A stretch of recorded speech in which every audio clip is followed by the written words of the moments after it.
Hey, what's up? It's season 2, episode 40. How's it going? Welcome to another episode of Thursday Night Live here on Keystroke Medium.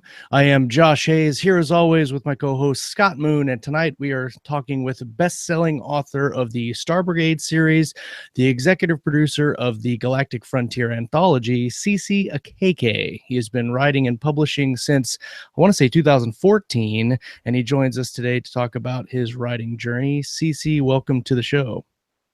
Hello there. How goes it? Good. I hope I got the writing date right. Is that right? 2014? Kind of right. Actually, it's funny. I was actually writing since 2005, but I started doing ebook publishing since 2014. Okay.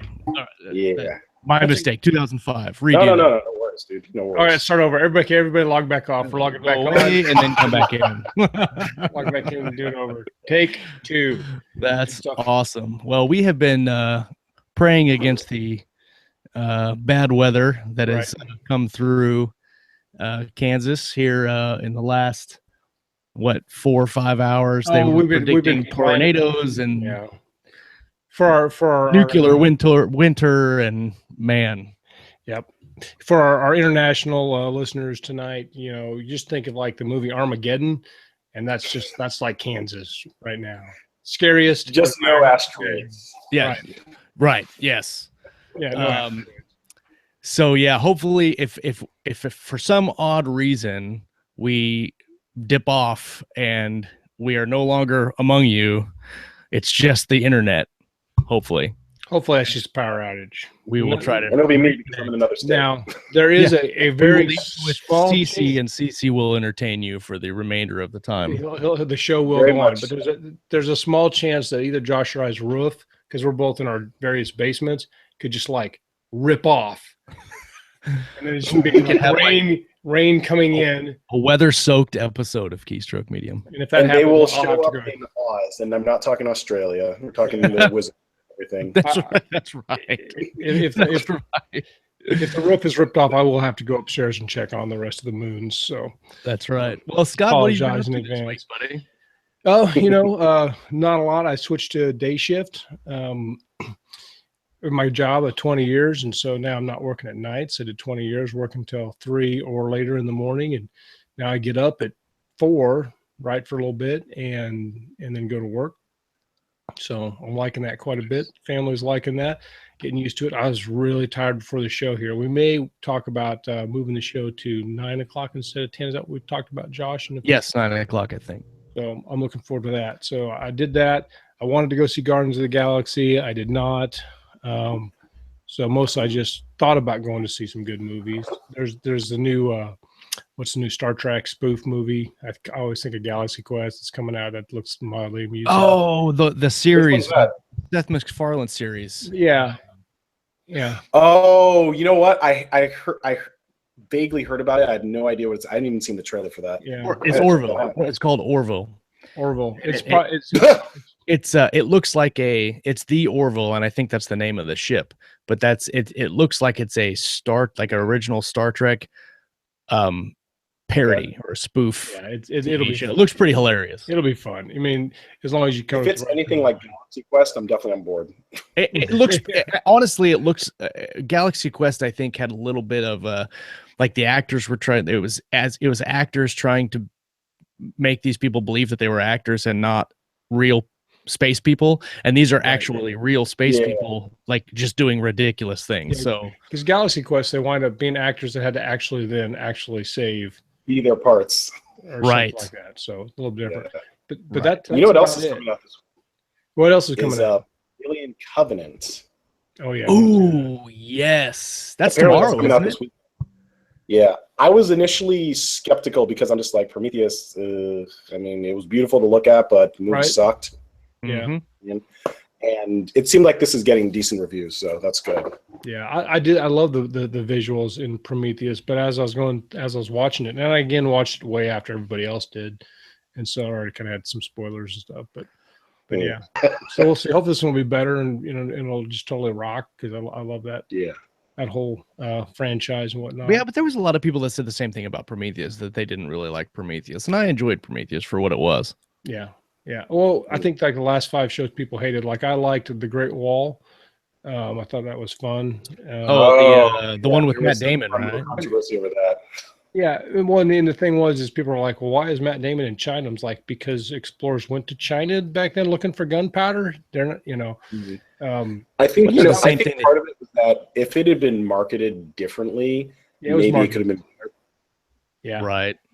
Or annoyed, but I'm just like, maybe it was just the marketing wasn't that good. yeah. Well, because Probably they tried to make that like a secret or something, and they should have just marketed it as it was. It's kind of like the Marco Polo type of thing, but it was basically aliens in ancient times. If you think it's awesome. which is a cool Yes. idea, which if done well is not too shabby. So It's I kind of that. like the I don't know if you guys have seen Ghost in the Shell, the movie, or heard the controversy around that, but there was a whole bunch of people that were upset about that. I understand. That I completely understand the controversy because I remember actually watching the original cartoon like back in the day, like in the mid 90s. Right. So I can see why there were issues behind that.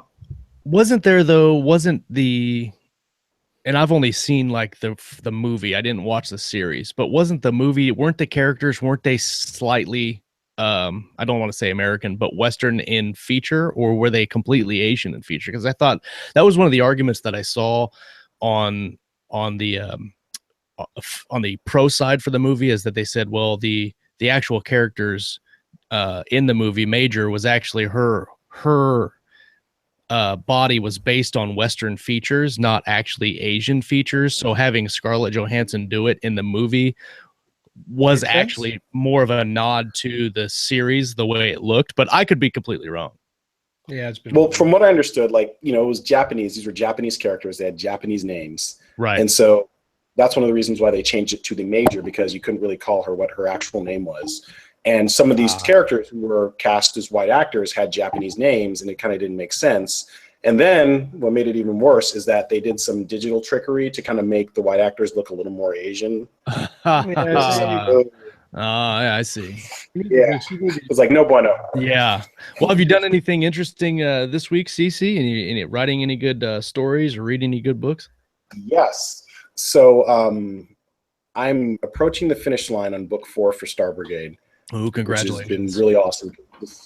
I'm finally getting faster at writing, because that's one of the things for me. It's like I'm kind of not the fastest writer, but I'm finally seeing the finish line in terms of the end of the book, which is I got my finalized cover from Tom, so I'm super stoked about that. Oh yeah, it's great. Yeah. I'm going to probably reveal it maybe in the next couple weeks. I'll just kind of do like a cover reveal, because I'm really, really proud of what he did. He does great at work as always. You guys have worked with him, so he does great work as always. Yeah. So. Well, I know that the which is Resurgent, is that where you have a Tom Edwards on Star Brigade? I too. And then what's the other one you have? For Maelstrom, I should say. Maelstrom, yeah. Yeah. Because you got a bunch of good covers, but those, I really do love those as well. So, yeah. Yeah. I'm having him do, like, basically, it started off where, I knew, it's like, you have a good story, but it was along the lines of like, okay, maybe I need a cover that just kind of really hits that category and that genre a little better. And so it all started with Chris Fox when I saw his cover for Destroyer. And it was so funny because I asked him like 3 separate times, and he would not tell me who his artist was. It was even back then, so he was always kind of protected even back then.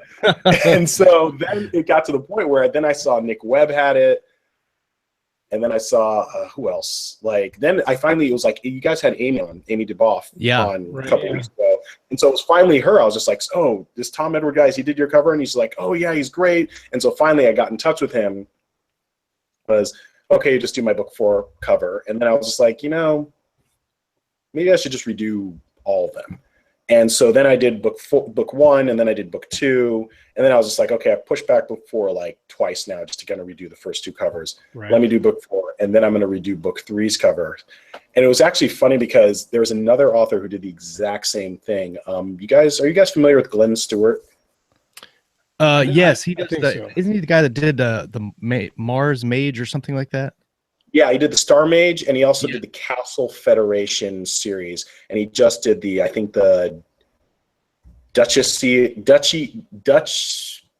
Dookie, I think, or Dutch. I'm probably butchering this. Either He way. did this new series, Duchess of Terror, or something like that. Okay. And Yeah, he I've seen actually, that. his Castle Federation was all kind of like, he had another artist before, but then he just had all of them redone by Tom.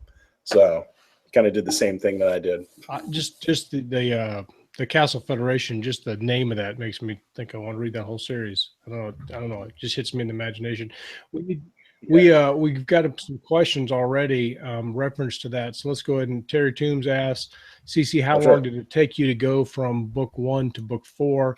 And what was the hardest hurdle to get over? Normally we ask these questions a little bit later, but we're kind of already just jumping around and being crazy. So why don't we, do you want to answer that one now? About Sure. Yeah, I'll answer that. So how long in terms of how long it took me to write them, it took me probably better part of a decade, because when I initially started writing book 1 and 2, literally I was in college when I started writing them.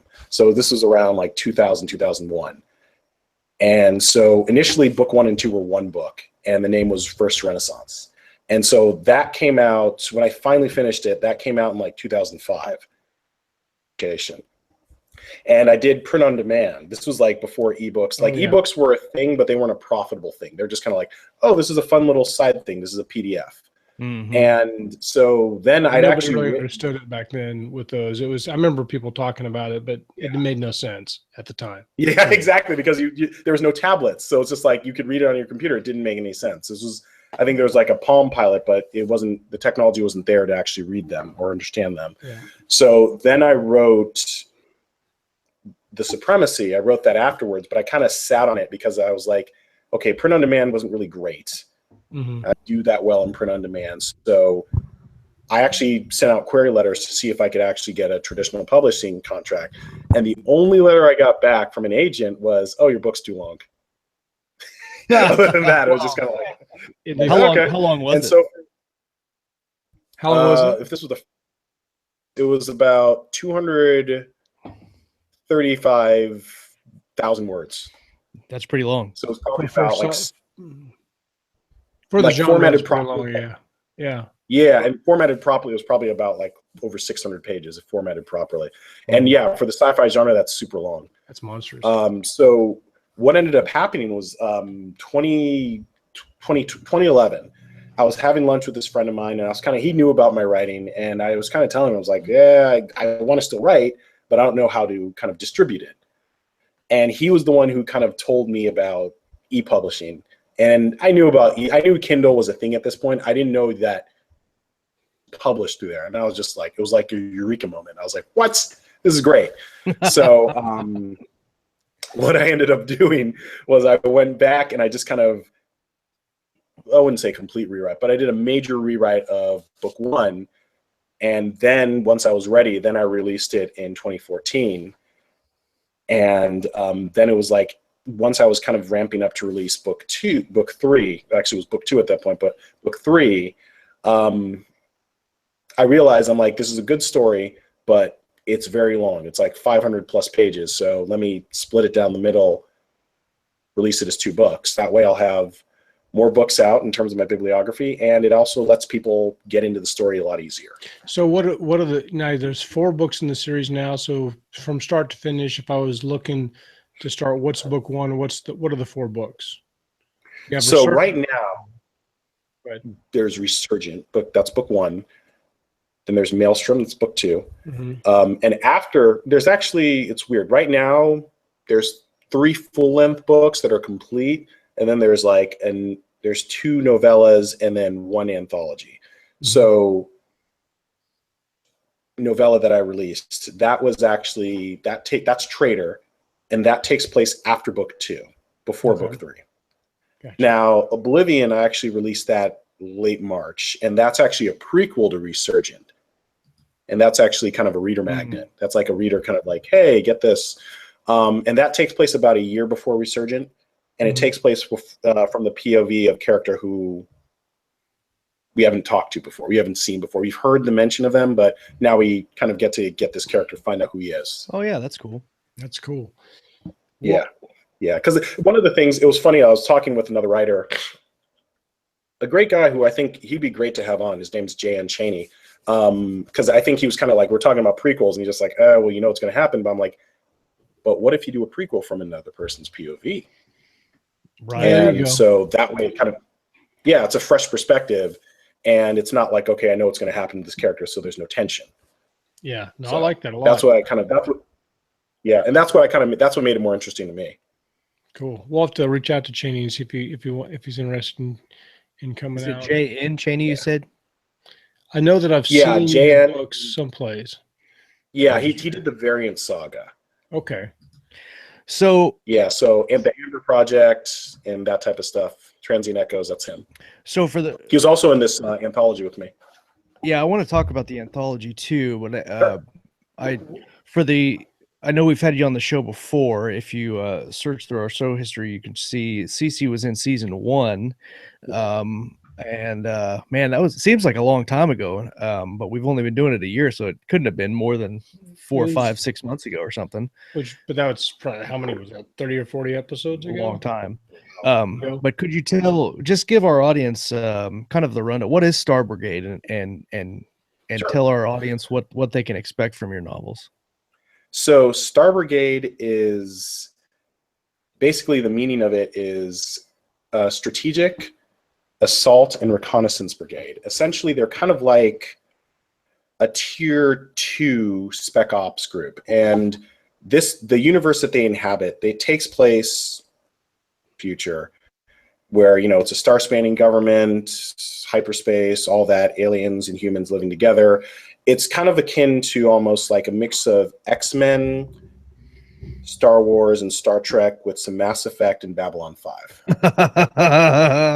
I didn't want to go too deep into the weeds, but I'm like, let me get the elevator pitch. I really think that you should put Firefly in there, because that would get Josh more interested. If you said Firefly and Brandon, no, he said Babylon 5, and I like Babylon 5 too. Okay, Babylon 5 is great.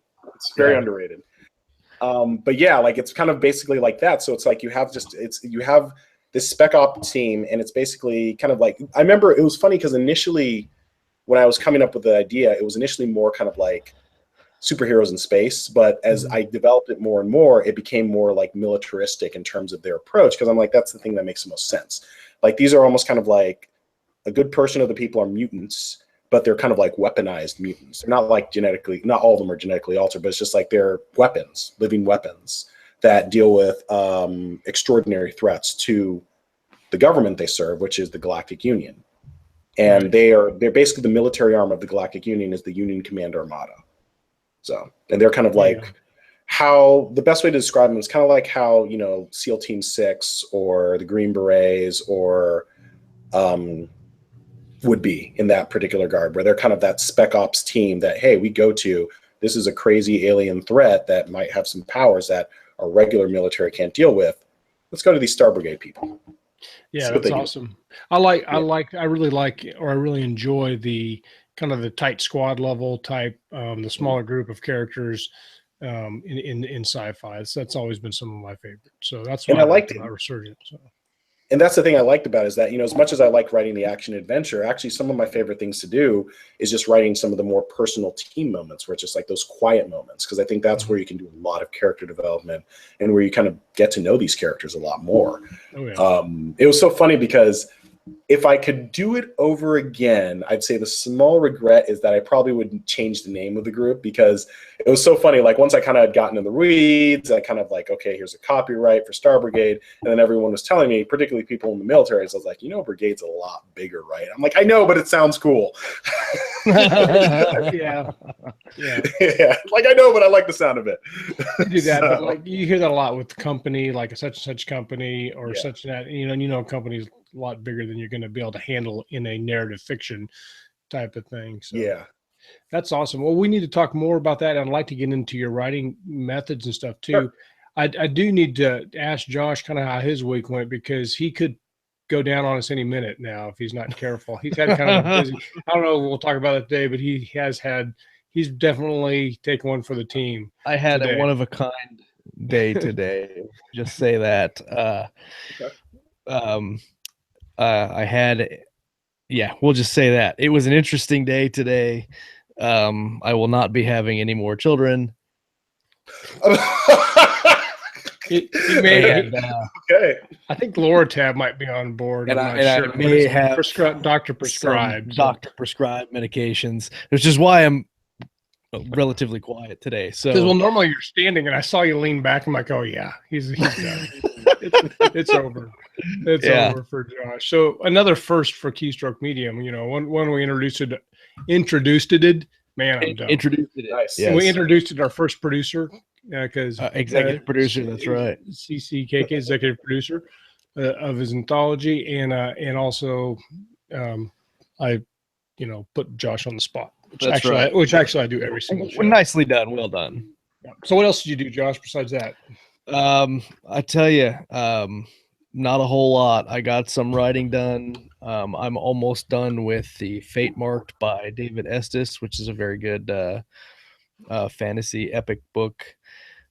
And I started listening to Red Rising by Pierce Brown. Is that right? Pierce Brown?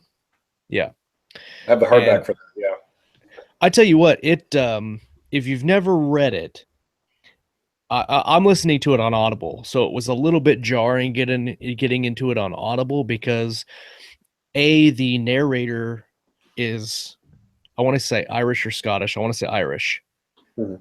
And so the accent is very clipped Irish, but also it's first person, and the first person narrative is also kind of a clipped, abbreviated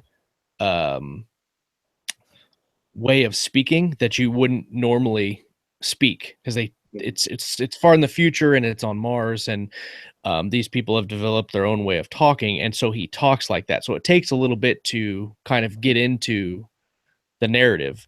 But I tell you, I'm a couple hours in, so probably about 6 chapters in now, and it is amazing. And I really wish I would have got into it sooner. It's a really good book. I'd like to get him on the show at some point, but it is a very good book. If you haven't read it, check it out. You're not the first person to say. Actually, that's probably going to be one of the next books I read. I'm actually reading. I finally jumped into Earth Alone. Oh, Daniel Aronson. Yeah, so he's very, very good, very descriptive writing. I'm probably about 15% into that right now. Yeah, I've heard the story is particularly good. Yeah. I'm actually listening to the first Catacomb book with Amy DeBow. Oh, really? Because we had talked about her recently. We were talking about her cameos before the show, during the show, but she's been on, and she's obviously a good writer. She's awesome. As well. Yeah, she's very, very, very excellent writing, very, very fun person. So, yeah.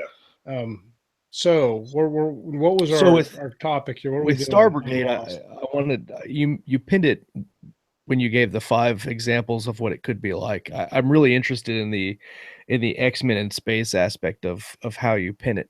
I just watched Logan today too for the first time, which I thought was a very good movie. I have not seen it, so please don't ruin it for me.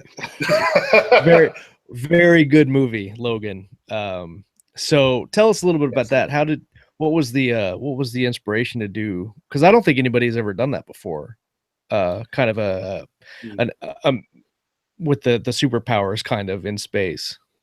So basically, the inspiration, it was so funny because I've been a huge comic fan for a good portion of my life. And I initially had no idea I wanted to even write. I initially wanted to be a comic artist. And then I was just like, I didn't know if I had the talent to do it. And then I just remember one time, literally, it was like the last day of my sophomore year in college. And I was just kind of I was just packing stuff up. So, ready to go home. And then I'm looking through some photos that I'd sketched. There were some sketches that I'd, drawn. And then it was just kind of like, I need to do something with this. And I just kind of had this, again, eureka moment. And it was just kind of like, I need to write this down, because I was just like, I have to do something with these sketches, these ideas. And so more and more, like, I kind of thought, I always loved the X-Men in terms of that team function. I just kind of love the superhero teams. And then, so I was just like, well, let me do something with this and get this together. Because I always kind of, even when I was young, I was always kind of doing these kind of team type functions. And then it's just more and more, I was just pulling all these ideas and inspirations. And that's what became Star Brigade, was that. Excellent. You said you're getting ready to do book 4. Is this going to be an ongoing series for you, or do you have an ending in mind? I do have an ending in mind, but it's actually going to be an ongoing series. But I do have an ending. It's just like it's a ways off. Yeah. Like this is probably going to be several books. Cool. Yeah, very long saga. But I do plan to do. I don't want to be like a one series guy. Like I think after book 4, and you're hearing it from me, after book 4, I'm probably going to try and start a completely new series. Yeah. That's well, you've like, already branched off a little bit with your anthology and writing in anthologies as well. Yes. Yeah. So it's funny. That's actually on the docket. Like I definitely want to do something with that. It's funny. I'm glad you brought that up. That's actually a spin-off of the Star Brigade universe. It takes place in the Star Brigade universe, but it doesn't deal with a lot of the Star Brigade characters. The only in the anthology, and we'll get to the anthology after I go on this little. Oh no, you're fine, dude. No, it's your show tonight. You do it. I'm just sitting here drinking gin and Gatorade, so Well I don't done, think that's a good idea. So basically, like the one similarity with the story I did in the Galactic Frontiers anthology is that 2 of the main characters in it were actually in my Star Brigade anthology that I did, where that was more connected to the Star Brigade universe. It took place during the same time as one of the main characters was actually still living on that planet. But this has no other Star Brigade characters in it, and it actually could be like a backdoor pilot into another series that's more of a bit of a space, more Firefly. I think you'd like that, Josh. Yes. It was more Firefly, more kind of a space western. So I definitely plan to do that more in the future. Cool. Yeah. I like that. I like that more authors are starting to take, like you said, this is going to be a spinoff off your main series, and I think that's super cool and super ingenious marketing wise, because not only can you can market 2 different series, but those series themselves are going to market each other automatically, just based on, because it's the same universe. I like that. Well, and that also leads us into my favorite question that I like to ask. I think it came after our last interview. CC, I always ask people this, and this is: if you have a non-primary character, who's your favorite non-primary character to write? It's like a secondary character that you almost like to write as much as the things. That's a good question. I'd say if there's one secondary character I like to write, there's actually like I'll name like maybe one, like a few. One of them actually is this very, very tertiary character actually that's appearing in book 4. But I actually, just to kind of get my head around who this character was, I wrote like 3 or 4 short stories about this character, and just kind of her journey leading up to where she was in book 4.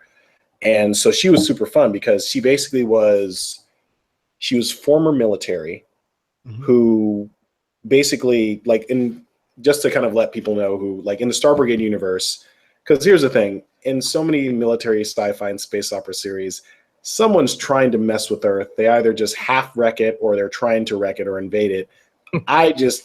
Earth is dead in mine. I just have it. Atmosphere got scorched.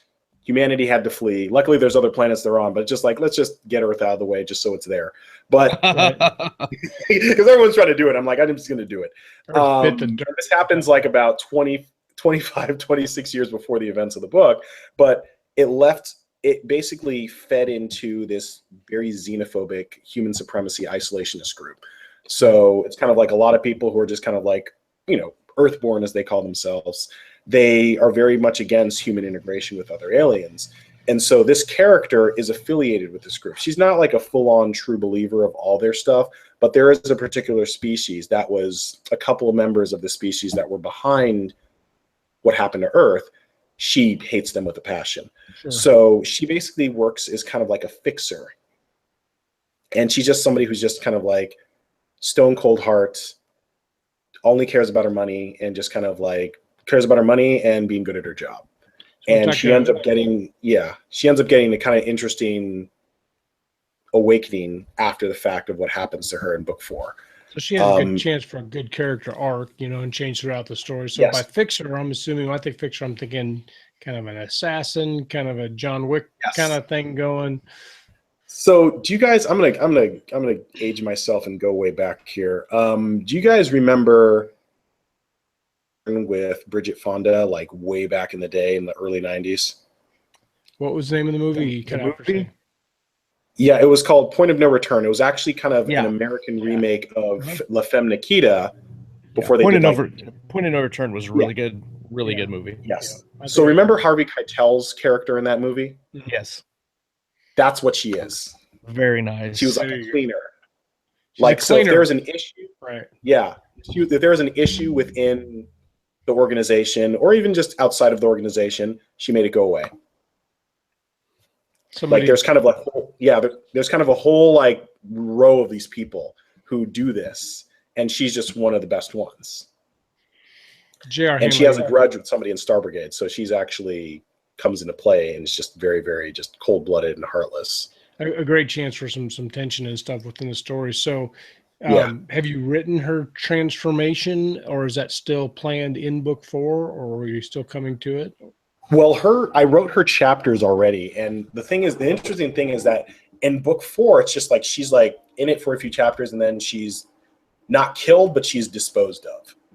Oh, okay. Well, that's mysterious.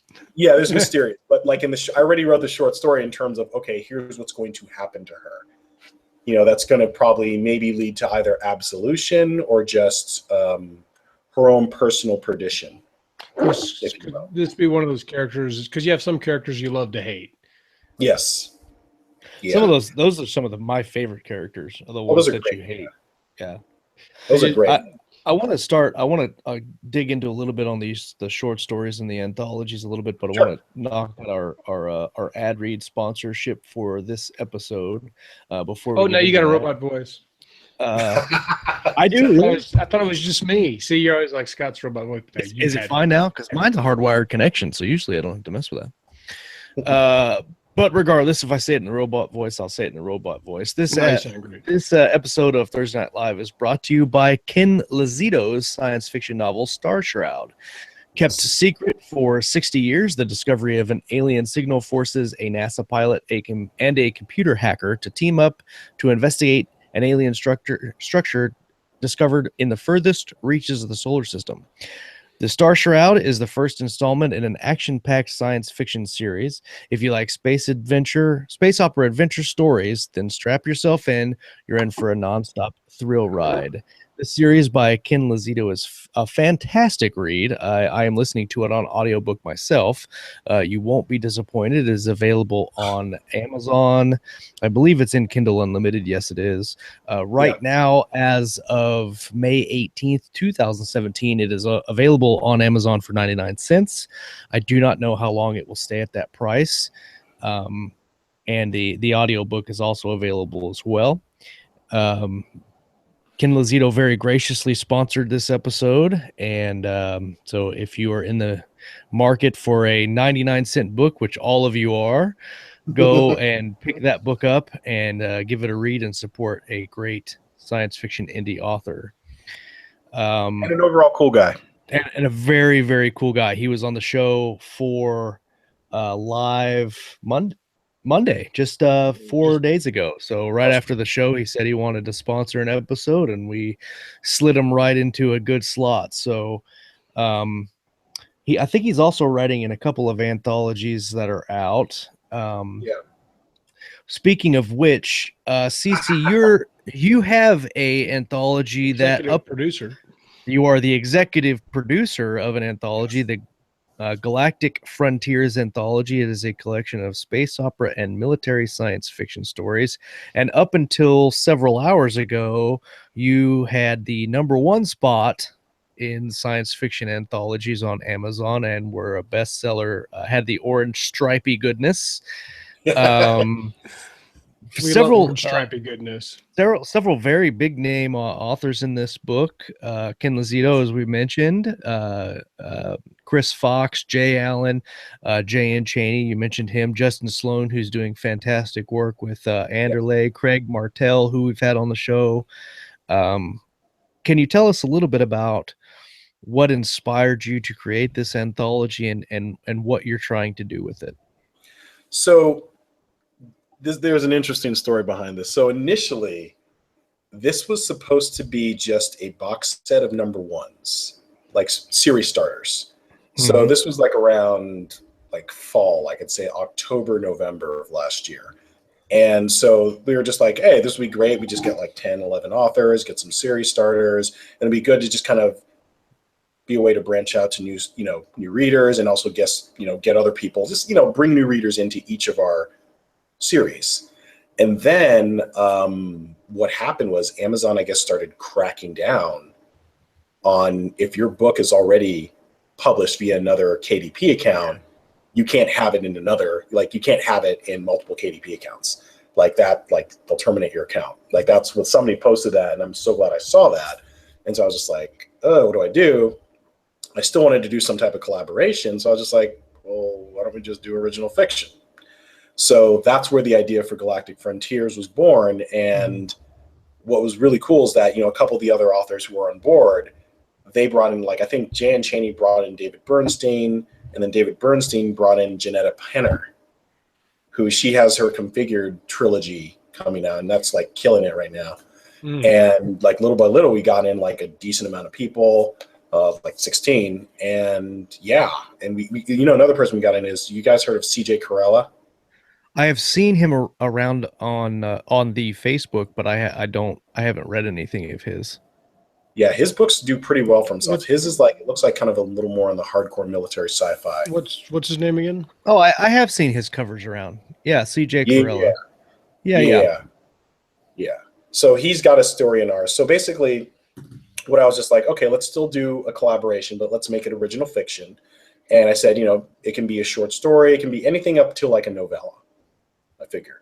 And so I gave people like, okay, since it's now original fiction, let's take a couple months, and by April, we'll bring everything in. And it was just little by little, I was just kind of like making sure, just being mindful, just making sure that people, hey, don't forget, I know you guys got a lot in your queue. Let's make sure, don't forget this project.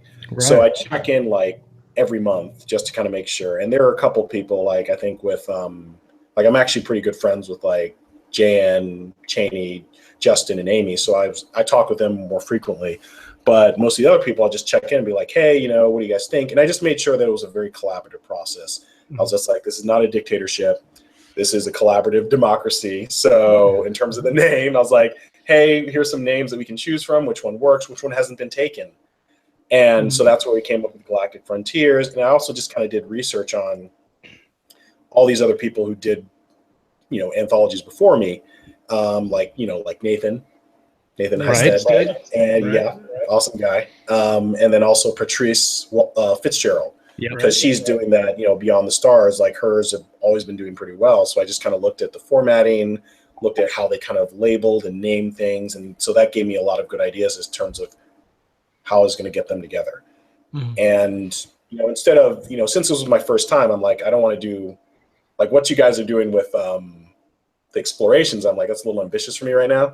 So I was just like, let's just have everyone kind of do their own just short stories that are just based on these subgenres. So, and what ended up being the case, which was great, is that a lot of people ended up just kind of having to be part of their universe, which was fantastic, because that was kind of a good way, an entry point for a lot of people. Like, for instance, Chris Fox, he used the prequel to the Ganog Wars, the Planet Strider novella. Novelette. Yeah, that was his entry point. That was the entry point he put in, which is great. And one of the things I also wanted to do was, in terms of at the end of each story, just so everyone, gets a chance, like, hey, I figured this would get a lot of attention given the names that were in there. Sure. So I made sure that each end of each story was kind of just like, hey, here's an about the author. Here's links to all their social media accounts. Here's also a link to their Amazon author page. So it's not just you're getting one series.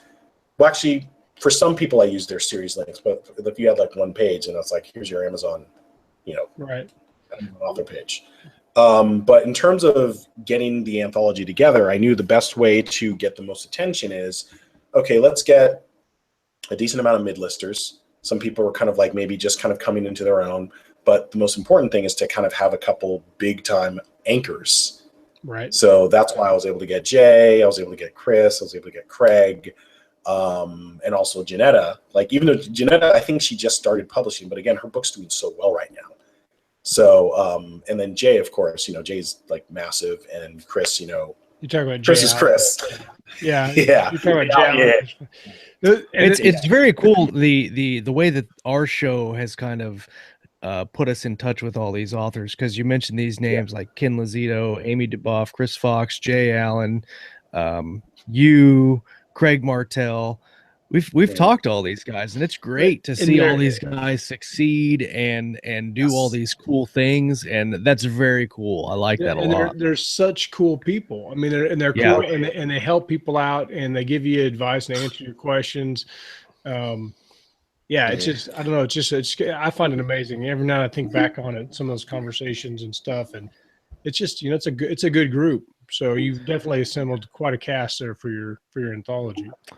And what helped a lot, what actually helped the most was, it was funny because last summer, I think what really got me super connected to a lot of authors, and it was funny because a bunch of people who actually worked with me on, there was this huge kind of one-day author event that I did.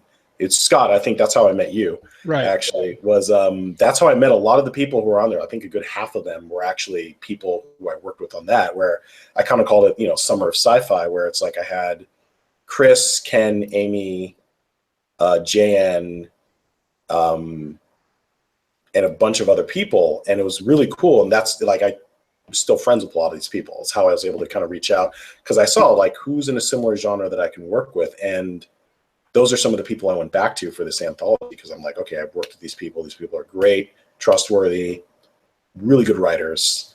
Who can I get in for that? And so that initial connection is kind of what helped me start building a lot of contacts within the indie sci-fi author community. It sounds like them incorporating into their own universes in your anthology, that it's a good way for people to get a good sampling of kind of what the rest of their stuff would be like. So it'd be kind of a one-stop shopping place if you wanted to do some sampling and check out some new people you haven't read before. Yeah, it's like, go ahead. Yeah, it's like so when you're in questions. It's like when you're in a grocery store and they kind of give you a sample of that, like, I don't know, those enchiladas or something. It's kind of what it is. We like to go to Costco, and I bring my little kids with me, and they love sample day. So I'm not quite sure how much of the sample you ever buy. So nice. We had some questions in here. I don't know if we want to try and dig out some of these. No, I was going to say, Vicky Malone Kennedy asked a little bit ago, we were talking about some military science stuff. Sure. She said, what's your favorite resource for researching the military and science aspects of your story? I think when it comes to military, I just literally Google. It's Google in terms of, I'll look at not just the U.S. military, but I'll look at some other like foreign militaries as well, in terms of like, okay, what are some terms they use? What are some of the ship names? And I'll also kind of look to some of my peers too, like, okay, that might be something I want to do. That might be something I might want to avoid. Or if it's like, okay, I've seen that 10 million times. How can I make that different? How can I do a unique twist on that? Like even just kind of with the military, because I remember in the initial version of Star Brigade, it had military to a loose degree, but is like once I kind of did the rewrite in between 2011 and 2014, that's when I started really, really making sure that there was, as much accuracy as I can as a non-military civilian. But what I actually did, it was funny, to get some of the fighter scenes right in terms of the plane scenes. There's a friend of mine who's like still actively enlisted. So I actually pinged him a lot and just like, hey, what are some things I can do to make this kind of, particularly some of the aero fleets, that's what I call it because it's like in space, but how can I make this kind of space, some of the fighter jets, some of the ships, how can I make that more accurate? Because I wanted, even if I knew there's stuff I wasn't going to get right, but I'm like, let me get it as right as I can, so I'm not completely insulting people's intelligence. Right. Well, that's what that's what your readers want. They want the best you can give it, and it's got to serve the story. And it's good to have people that have that. We can't do everything. So, J.R. Hanley in our chat, he had an interesting response to Vicky's question. He says that he just checks with his drunk army buddies. And I'm sure, and then they probably throw in some free stories too, and probably not all of them are about being in the military. I'm just taking a wild stab in the dark here on some of that. In terms of science, I try not to get too deep in the weeds. I try to get enough. Like I use a lot of the theoretical stuff that, okay, this could potentially happen. This could potentially be like, for instance, there's no such thing as hyperspace actually yet, but it's just like, hey, let's actually kind of talk about it and have that in. And even in terms of, the funny thing that I started to see actually more is that I thought I was all cool and special to come up with the term transmat, because I use that in terms of like, how it's like you have teleporting. Like I was like, oh, transmaterialization or matter transportation. Let me just use transmat. Now I'm hearing a lot of other people using it too, and I'm just like, oh, they thought of it same time. You get a sign and you're like, oh, I had it first, damn it. That was mine. Hello, trademark. You heard it first on Keystroke Medium. That was nice. I wonder how many other people have this kind of experiences, because I know like back probably 10 or 15 years ago I came up with this idea for hyperspace travel and how I wanted to do it, and I thought it's like, oh, this seems like a cool idea. Like I don't think I've read this before, and kind of like a subway system with using gravity tides, and I've heard people using it, and I'm like, okay, well, I'm still going to use it, but damn it, I had the idea first. Should have patented it. And another thing too is one thing I actually wanted to do, like even though there's other aliens that aren't humanoid in my series, one of the things I wanted to do is like, okay, there's actually other humans out there. They're just not, they weren't born on Earth. So nice. I actually got this idea, believe it or not, from Game of Thrones, where I remember when he kind of said Ironborn. Like I remember one time they were talking about the Ironborn, who, the Ironborn are the worst, but the name's kind of cool. So what I ended up doing is like, okay, people who are descendants of Earthborn, and then there's actually the main character is actually half Earth human, half from another planet called Circadale, and you can either call them Circadalian human or Crimsonborn, because basically their planet is kind of like Mars meets southern Utah. So it's got all these crazy like rock formations. So they're called Crimson. Place to be. yeah, exactly. And obviously it's breathable, so it's not like Mars in that regard. And then actually people from Mars are called Martian-born, like if they were born and raised on Mars. Oh yeah. And then there's a planet of humans, and they look probably the least like normal humans, but they still look human enough. They're human in their DNA. And the planet's called Pagol, and they're called Pogglish humans, but they're also called Stormborn, because it rains a lot on their planet. Nice. So the least human looking. So what do they look like? And what were they called again? The Pogglish or Stormborn. Okay, so what makes them look different? You just meet them on the street in a dark alley or whatever. So basically, their skin color is full on pink. It's just different shades of pink, and their hair they'll have like maybe like red roots or blue roots, and then bone white everything else in terms of their hair. Their roots will be one color, and that's just kind of how it is. And their eye color is the same color as the roots in their hair. Very nice. That's awesome. Good, excellent visuals there. Yeah. Very good. If you have one of those world in your building squad or something. Oh, I love world building. World building is the best. Yeah. Sometimes I like it more than the writing part. So that's we should probably do a science fiction world building episode. We've done a fantasy world building episode. We should probably do a science fiction one. I think. Universe building. Yeah. Because science fiction goes big, would be universe building. So with all these projects that you have going on, you've just done the Galactic Frontiers anthology. You're in Explorations War, which is the third anthology by Nathan Heisted of Woodbridge Press, and I have to say I am in that. Scott's in that, and you and our stories are not really connected, but they're linked, kind of in the background, if you will, which I think is very cool for Nathan's anthology to be kind of a themed linked stories. And you've got this Star Brigade 4 coming out. So how do you cram all this into your schedule? Do you have more on your plate, or what's going on with you this year? Well, the cool thing is this anthology that I just did actually gave me a couple more opportunities, a couple more authors. Without saying too much, I don't know if they are announcing anything yet, but like 2 more authors kind of came to me like, hey, would you like to be in these anthologies? And I'm like, sure, awesome. So there's those 2 anthologies that I think are coming out sometime this year. Very and cool. then what I also like to do is I'd like to release another, like once I finish at least the rough draft and get through the first pass of book 4, because I want to release that maybe like mid to late summer. I'd like to do another Star Brigade novella, sometime. I'd like to release that maybe later in the year. And then at the same time, I'm going to start on this new series, and, I want to at least do this series, if it hits, great. If it doesn't, I want to at least do the first 4 books, because that would be a complete story arc within that. And if it does well and people really dig it, then I have like another additional 4 books planned, and that would close out that series. Nice. Yeah. It's good to have that type of options. Do you have any plans to do follow-up anthologies to Galactic Frontiers? Yes, actually. I don't know if I'm going to do it this year, because I just want to make sure that I don't want to overbook myself. Sure.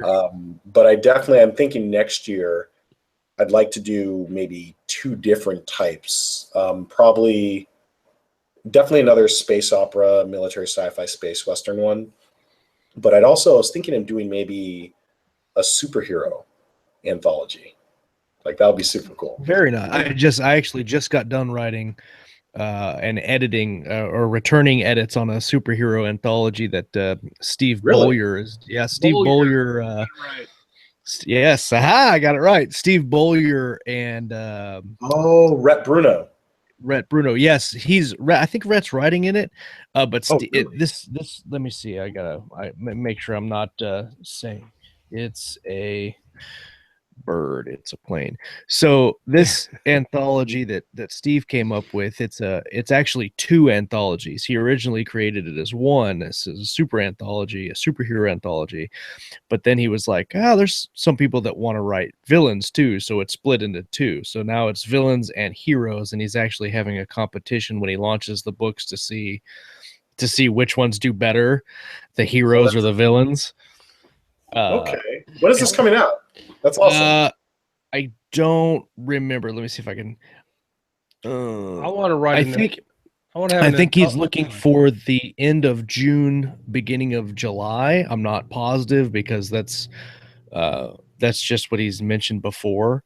But so I am in the superhero anthology, and my short story is it's not about a hero. It's about a guy that hates the superheroes because of an incident that happened when he was a kid. Okay. And as you read the story, you find out why he doesn't like the superheroes, and it goes between a past and a present tense incident that are kind of happening, like, you go present tense and then past and kind of flashback or whatever. But it was pretty fun to write, and there's a lot of Rhett Bruno's in it, Hank Garner's in it, Andy Peliquin, who we have on the show, he's in it.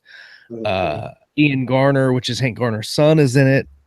Cool. So there's a lot of cool people that are in this anthology, and I'm excited to see what happens when it comes out. So sounds great. I like the idea. He posted that the other day in our little secret group, and he was like, I want to see if we can have a competition between the villains and heroes. Well, I thought was kind of iconic.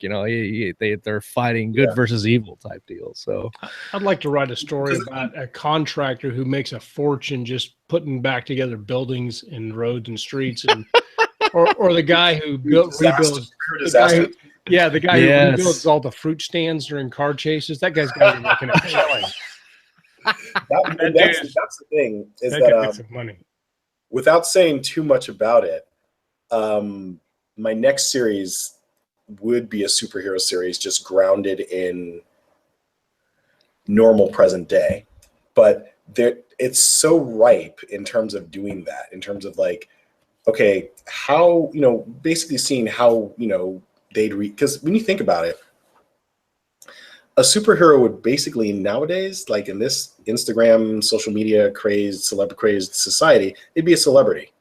Oh Yeah. You know, especially if they have like corporate sponsorship. So it's just like there's so much you can do with that universe and that type of world. And so imagine superhero with like that's truck stickers all over him. yeah, and I love that. That was actually in the second Fantastic Four movie when the Human Torch like had all these sponsorships. That's all over true. Yeah, That's right, very true. Right. You're right. See, it was hilarious. Yeah, It's so awesome. that's kind of where I want to go with my next series, just because I love, you know, don't get me wrong, I love science fiction, I love space opera, but it'd be kind of nice, you know, just to kind of stretch the creative muscles and just kind of see, you know, try something else for a little bit. And again, Star Brigade is far from finished, but let's, you know, let's see this other series, see where it goes. It's always good to do a little something different. And Yes. just you know, like I've been a huge military science fiction, space opera fan my entire life, but now here recently I've been listening to a lot of grimdark and epic fantasy, and it's you know, the difference in the genres is so vast that you know, it's good to. I don't know if I'd ever write a grimdark. I've got some ideas with Scott to write a fantasy, but we'll see. It's fun. You know, this is the kind of career that you can have, that you can pretty much do whatever the hell you want to do, and yeah. and that's what I love about it. A compelling story, well told. That's right. I think that's what people care about. And yeah, it's funny. Like I have down the line, I definitely would like to do an epic fantasy story. I have like there's one epic fantasy story where I'm thinking, okay, I could maybe do that. It could be like maybe 6 books, but yeah, that's somewhere down the line though. That's Yeah. That's the thing. The stories, they just keep on coming. You know, exactly. And that was the funny thing, is that when I first started writing, my first concern was like, okay, do I have more than one book in me? Like when I was in the middle of writing the first book, I was like, is this the only book I have in me? And then when I was editing it, I was just like, oh yeah. Oh yeah, I definitely got tons of ideas. And then my second worry was like, okay, do I have more than one series in me? And then it was funny, like I think once I kind of released the book, and then just that's when I got the superhero idea. Like I've had the superhero idea like almost as long as I've had the Star Brigade idea. Yeah. In terms of just getting that out there. But now it's like, I think I've written a couple short stories with it just to kind of start fleshing out some of the tertiary characters for that. You know, and that's kind of the mark of a writer. You know, it's almost like opening Pandora's box inside your head. Is it, you know, Yes. yes. I think actually I was listening to Robert McKee's book. I can't remember what it's called. It's Robert McKee's book. He's a screenwriter. They were talking about it on SPP a while back, but he makes a very compelling argument, which I happen to agree with, that we need stories to understand the world. It's how we think, and everything we do, whether you think you're a storyteller or you think you're creative or not. You know, if something happens to you at work, you go home and talk to your wife or your kids or whoever you're talking to. You don't make a bullet points of technical details and measurements and stuff. You tell a story every time. Everybody always tells a story. They tell a story about the angry driver. They tell a story about what happened at work, the bad boss, you know, something they want to do, or they're talking about, you know, their hopes and dreams. And it's always, that's how it's core to being human. And so I'm not one of those people that feels like I have to defend myself as being a creative writer as not being a serious profession, because it's kind of core to every profession. We have to do that. So I'm getting all deep and stuff. You think I was the one that Man, Scott got deep. I think I was the one on Lord. Subterranean, man. Subterranean. And honestly, anyone who's making fun of you and saying that's not a serious profession, they're dopes. Oh yes. yeah. Completely agree. You know, the other thing, and I'm getting off this little side off to that, is that I still run into people I've known for 20 years, and they'll say, "You write stories?" And I'm like, I thought that. But the thing is, I thought that's all I talked about. And I figured people were tired of hearing about my stupid stories, you know. And I go to work, and they have no idea that I do anything creative at all. It was so, you know, it's so funny. Like, weird. It was so funny. I was at the job I'm at right now. One of my coworkers is just like, "Hey, can you come into, you know," because I still have the day job, but one of my coworkers just like, "Hey, come to my office real quick. I want to ask you about something." And so I go to his desk and he goes to his computer and then he like has my like Amazon author page up on his like computer screen. He's just like, "Is this you?" And he's like, "Yep, it's totally me." Yeah. That's a dirty rumor. Wait, no, it's true. Yeah. That's not me. That's a fake. That's completely true. It's just like me, except true. Well, we are coming to the end of the hour, unfortunately, and like many of our episodes, they fly by when we're having such a great time. CC, would you please share with our audience where we can find more about you and your books? Sure. You can go to, I need to update this site, but you can go to ccekeke.com, or you can find me on amazon.com. You can just put in CC Ekeke, and you'll be able to find just more about my books and more about me. I'm also on Twitter, Facebook, and Instagram. The Twitter, the electric Twitter machine, and Instagram. His links will be in the show description and the show notes after it goes live. I do want to mention really quick, since Chuck is here, he too started a podcast called the Story Shots Podcast. It's a 15-minute podcast just about story process and different things. I gave it a listen. You should give it a listen too. In the live chat, you can check out the link there to his website, Story Shots Podcast. It's pretty neat. It's him talking about writing. If you've got a 15-minute span that you need to kill, check out his podcast. It's pretty cool. By Chuck, you mean C. Stephen Manley? C. Stephen Manley, as he likes to go in the professional world. I like that. That's a good author. Yeah, C. Stephen Manley. It's very professional. Like very like right. when you say C. Stephen Manley, like that guy knows what he's talking about. And when you hear Josh Hayes, you're like, who's that loser? That just that's exactly the first thing I always. So one thing I actually forgot to mention in terms of the anthology. So another reason I got the Galactic Frontiers stuff together is because, at the same time I saw all these anthology opportunities, like all these anthologies going up, and I'm just like, how do I get into these? How do I get, in on all these anthologies? And I wasn't, I didn't know the people who were getting in. So I was just like, let me just create an opportunity for myself. And, I think that's sometimes what you kind of have to do. I know it's definitely daunting and it's definitely a lot of work, but I think it's totally worth it. Where one of the key things to do is, without going too much over your time limit, but you're good, bud. You go as long as you want. So one of the things to do is that just doing research, like first off, figuring out what genre you want it to focus on. If you want it to be multi-genre, great, but it's better for it to be one genre. That way you're able to really target that genre. And two, the best thing to do is just kind of do some research on, okay, who do I want? And ask it, dude, shoot for the moon when it comes to who you're asking for. I mean, don't be afraid to go, if someone's like a really big name in that genre, don't be afraid to ask them. I do think it's very good to kind of make sure you kind of go across the board. I mean, you obviously want to get a lot of all-stars, but it's good to go across the board because there could be an author who's just kind of breaking in, and hey, this could be a great opportunity for them. So it's kind of like you're helping people out. Yeah, hey, we got to help each other up, and you're exactly right on asking for, because they're just people and stuff. Like Josh recently reached out to a couple of people that are going to be on the show. Well, that Jack Campbell's going to come on the show. Oh, nice. And Michael J. Sullivan and Neil Asher are all coming on in June. Well done. So you just got to. It's funny that like you said, CC, just reach out and talk, because these people are just people like you and me. But you see these names and they're like, New York Times bestsellers. You're like, nah, I'm not going to talk to them. And you drop them a Facebook note. They're like, hey, what's up, man? How you doing? I'm like, they're very cool. They're just people, man. Conversely, I want to ask you a question on what you just mentioned, CC. If you are an author. Mm-hmm. And you're just starting out, maybe you have one book out, maybe you have a couple of short stories out, and you're looking to try to get into these big anthologies, or these anthologies that get the orange stripy goodness, or that has these names in them. How would you recommend they approach, say, yourself, since you're putting these anthologies together? What would you recommend for these authors to come to you and say, hey, I'd like to be in your anthology?